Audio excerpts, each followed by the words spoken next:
Assalamu alaikum jama'a, sunana injiniya Muhammad Sanusi, kuma wanda kuka fi sani da wato CEO na Taraba Angel Network. Da farko idan dai wannan shine zuwanka na farko wannan shafi namu na Kannywood Legendaries TV, muna bukatan da ka je ka danna mana wato button na subscribing, sannan kuma idan ka samu dama ka taɓa ƙararrawar sanarwa, sakamakon aka dinga samun alatin na sabon shirinmu da zarar mun ɗora a shafinmu na Kannywood Legendaries TV. Ina mai farin cikin kasancewa da ku a wannan lokaci.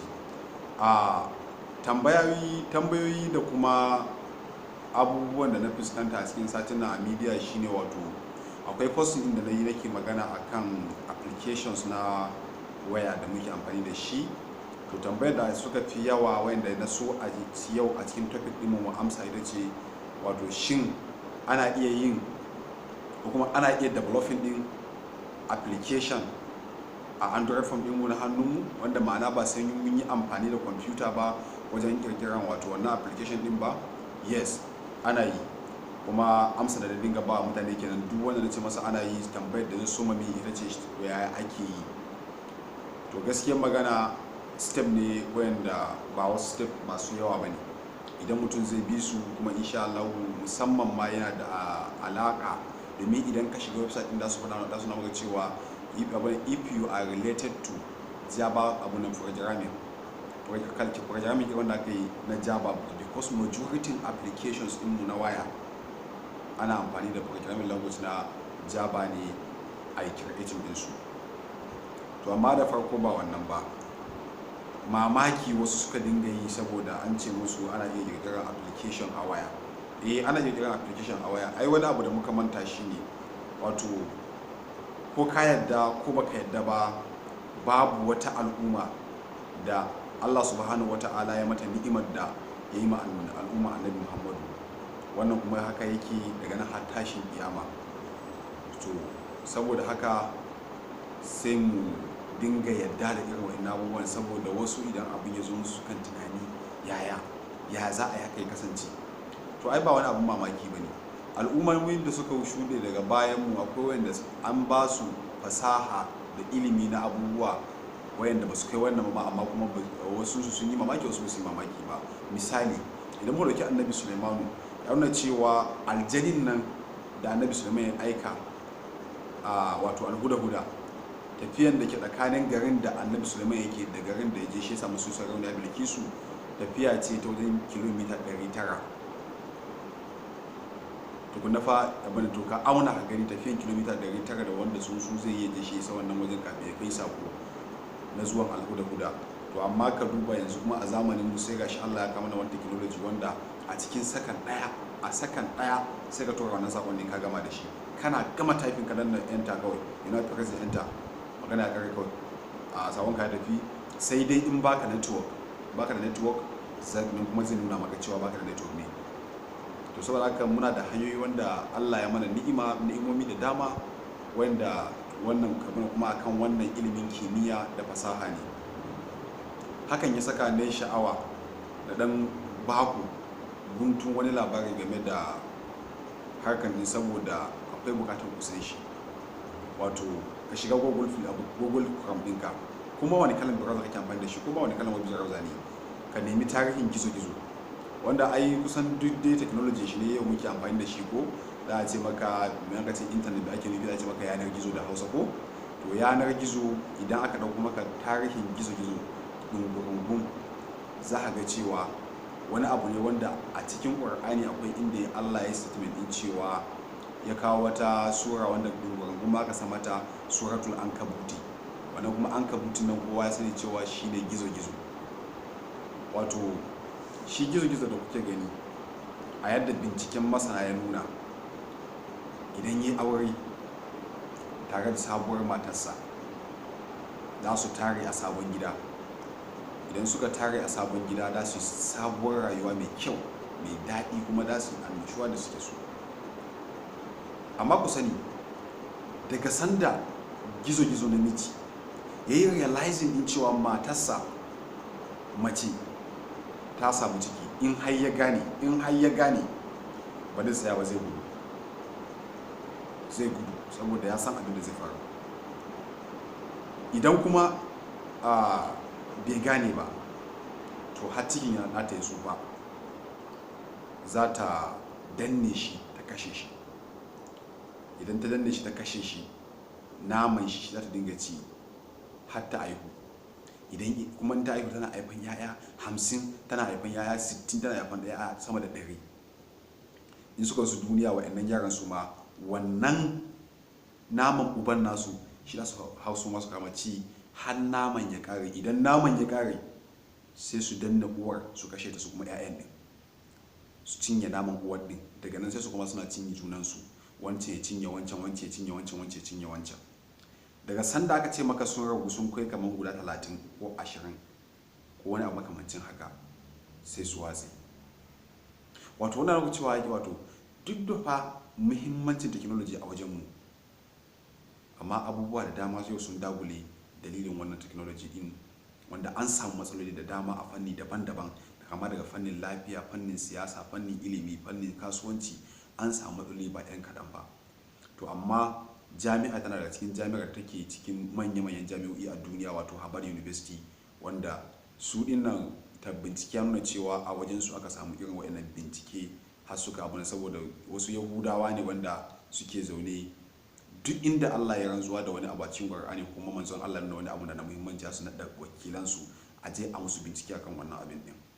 To haka ne suka yi bincike har suka gano menene aka kawo suratul ankabuti, aka yi wannan magana din daban-daban, aka zo suka yi kama bincike akan abin din. Shi saka yau the best bullet coat a duniya da yanar gizo ake yin sa. Rigan da zaka saka wanda bullet ba zai shige ka ba, da yanar gizo ake yin shi. To yanar gizo yana da muhimmanci da dama, wai sa muka yi participating a ciki sosai, gaskiyar magana. Amma dan a takaice za mu shiga cikin topic ɗinmu, wannan wato introduction ne na so a cin dan tsakwara muku ko da yake, sai mu shiga cikin topic ɗinmu, wanda wato yaya ake kirkiran application a wayoyi na Android namu na hannu. Abin kawai da za ka yi shine ya zama na kana da Google Chrome ɗinka. Idan kana da Google Chrome ɗinka, advisably ga waɗanda suke kaman farin shiga, akwai wanda a fannin IT ya yi nisa, akwai wanda kuma shi gaskiyar magana yanzu ya shiga fannin din. To ga wanda shi yanzu ya shiga fannin din, ma'ana bai nisa ba, akwai wani application da nake so zan faɗa maka. Ka je ka Play Store ka duba Android Studio. Idan ka je ka Play Store ka duba Android Studio, za su baka kala-kala tutorial ne gaskiyar magana. Idan ka duba wannan tutorial din, ka bi shi step by step, ka duba ka dan glancing din shi ko yaya ne, because zai taimake ka aikin da zamu zo mu shiga gaba a Google Chrome din mu. Saboda a nan ne zaka shiga ka je ka wajen desktop ɗinka, ma'ana inda ake mai da Google Chrome ya koma desktop. Ya ake kuma mai da Google Chrome ya koma desktop shine a sama akwai button ɗinka da zaka je ka taba, inda a bayani na da ne akan yadda ake bude shafin YouTube na yi wannan bayanin din. Zaka je ka taba wannan button din, zai baka, idan ya baka wannan abin din wato desktop site, sai ka shiga. Idan ka shiga desktop site, sai ka saka musu how to develop Android application. Idan ka shiga how to develop Android application, za su samu cewa yana da muhimmanci ka je ka san me ake cewa ma tukunna Android Studio. To dama normally kana da ilimin Android Studio dinka, ka san step by step dinta, amma ka sani ana amfani ne, majority da application da na fara muka muna amfani ne da Java programming language, wato JavaScript. To saboda haka zaka je za su baka website da dama wanda suke developing din software, sai ka duba suitable for you. Zaka kalla at least in dai kai abu nan ne, zaka samu abu nan website din da zaka same shi, ma'ana zai fi maka, sai ka shiga cikin shi. Idan ka shiga, ina ganin a kowane website, abin da sa ban ba da zaɓin wani website bane, a wayoyi kala-kala ne gaskiyar magana. Computer kuma abin da ta yi, waya ba za ta yi ba. Na yi wannan bincike kuma na gwada, na gani, na yi kuma ya yi mini, amma na gwada shi da computer binciken din, haɗa application kuma na dawo kuma na haɗa da waya kuma ya haɗu mini.